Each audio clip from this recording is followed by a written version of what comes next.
On Mountain News at 6, one economic development project in Perry County is making progress as another project is announced. Plus, several businesses and the Kentucky Hemp Association are concerned about new federal THC legislation.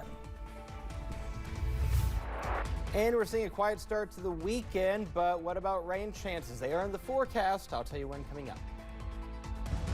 Dedicated to Eastern and Southern Kentucky, this is WYMT Mountain News at 6. The trial in the murder of Amber Spradlin has been delayed. The judge's ruling comes down this afternoon, just weeks before the trial was set to begin in December.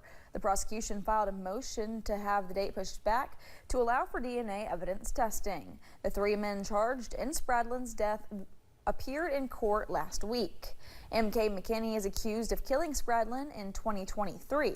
His father, Michael, and Josh Mullins are accused of helping cover it up. A pretrial conference is now scheduled for December 1st.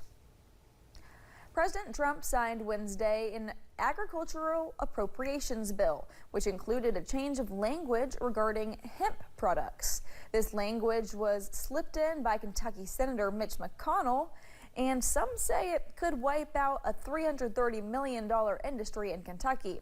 Carly Hogston shows us how the Kentucky Hemp Association and hemp farmers challenged Senator McConnell today outside his office. We just finished with harvest, and now we're going and putting cover crop back on and getting ready to strip our crop, and now it's like, well, there may not be any point. At just 23, this fifth-generation Kentucky farmer says he soon will have no career because his crop has nowhere to go. He says this is all because of the recent legislation that limits the amount of THC in hemp products to 0.4 milligrams per container. With this ban, with what's happened, if we lose our consumers in our market, then there is no us. Senator Mitch McConnell says in a recent press release that this language, quote, preserves the legitimate hemp industry. Caitlin Meckes with the U.S. Hemp Roundtable says this isn't true. The ban will only make healthy THC products hard to get and the dangerous hemp products transfer to the black market. So she has a plan.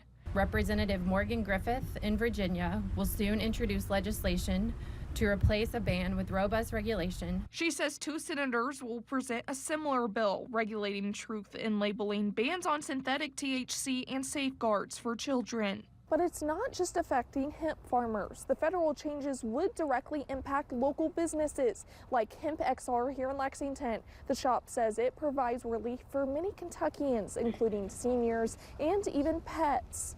It's those elderly that we really need to take care of and help them manage their pain and their mental well-being. He says that the limit on THC would cause him to get rid of almost everything on his shelves. In Lexington, Carly Hogston, WKYT.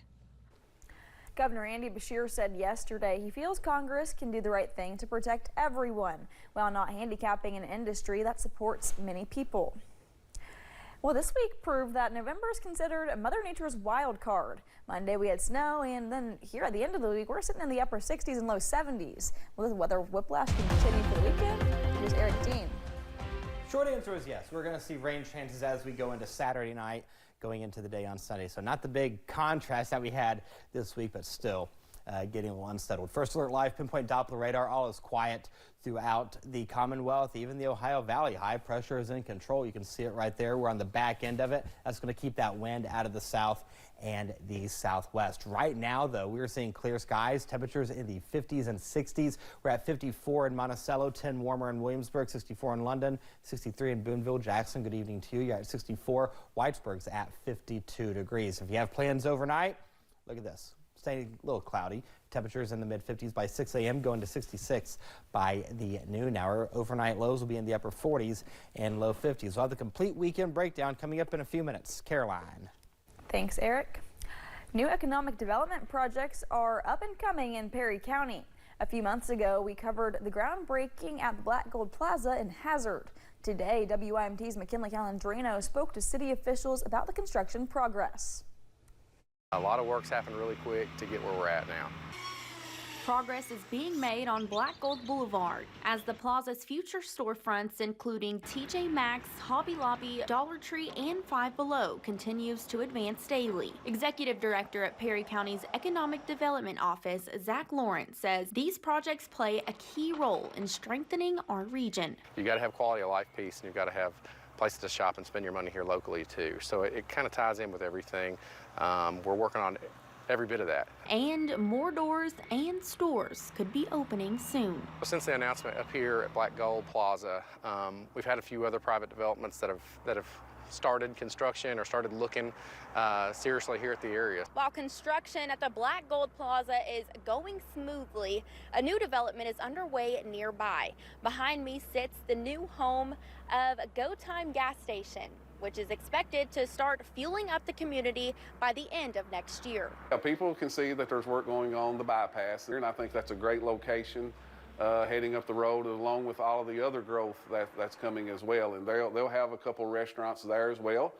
They'll have a Little Caesars, and we'll have a Firehouse Subs. So a lot of great things are happening here. A lot of growth is happening. As national brands and private developments continue to show interest in Perry County, Lawrence says the momentum is clear. It's exciting to see what one project can really do to change the landscape here in your communities. In Hazard, McKinley Calandrino, WYMT Mountain News. The Black Gold Plaza Shopping Center is still expected to open in May of 2026. And to stay in the loop with all things Perry County, you can download the new Go Hazard KY app to your devices. A Laurel County man is facing charges after deputies say he was intoxicated at a local business. The Laurel County Sheriff's Office says a deputy was called to a business off of Kentucky 909 Wednesday afternoon for a suspicious person. They say they found 52-year-old Randy Singleton unsteady on his feet with slurred speech and determined he was under the influence. Singleton is charged with public intoxication and disorderly conduct. A routine status check in a Somerset Mall parking lot led to a major drug trafficking arrest. Police say they found a driver showing signs of impairment, and a search of the vehicle revealed 26 grams of suspected meth.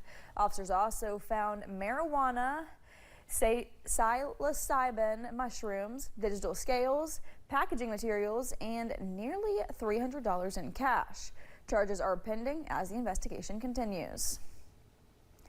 A UK law professor reassigned after a website he created called for military action against Israel. He's filed for a federal lawsuit against the university. Ramsey Woodcock claims UK violated his First Amendment right of freedom of speech. He said online that Israel practices genocide and its government should come to an end. The university says it's investigating Woodcock's comments. Madison Porter and photojournalist Darnell Crenshaw talked to Woodcock about what he hopes his lawsuit achieves. My position, which is shared by lots of scholars all over the world, is that Israel is a colonization project that practices apartheid and is currently committing genocide. Professor Ramsey Woodcock says he's researched his position on Israel and shared his thoughts in seminars and among other faculty, but he says not in the classroom. He's also the creator of this anti-Zionist legal studies movement website. The university got wind of his stance and this past summer launched an investigation into Woodcock's comments.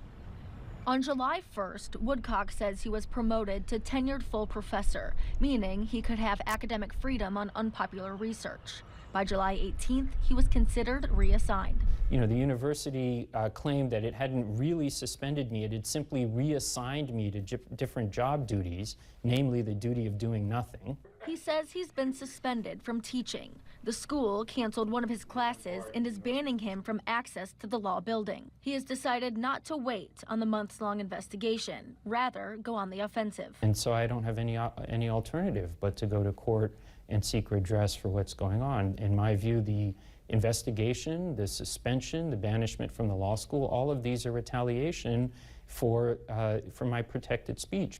Woodcock says if he was critical of another country, he wouldn't be in this situation. If I had criticized Iran and called for an end to the Islamic Republic of Iran, I would not have gotten into trouble. The university has responded to Woodcock's right to free speech stance.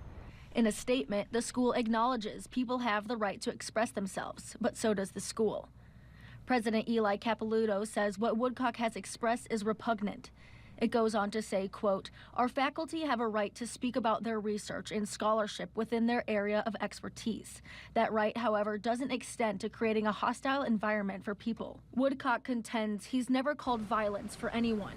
So what does a win look like for Woodcock? A win looks like my suspension being lifted. I return to teaching. The bogus investigation is called off. Freedom of speech experts say they will keep a close eye on how this lawsuit plays out.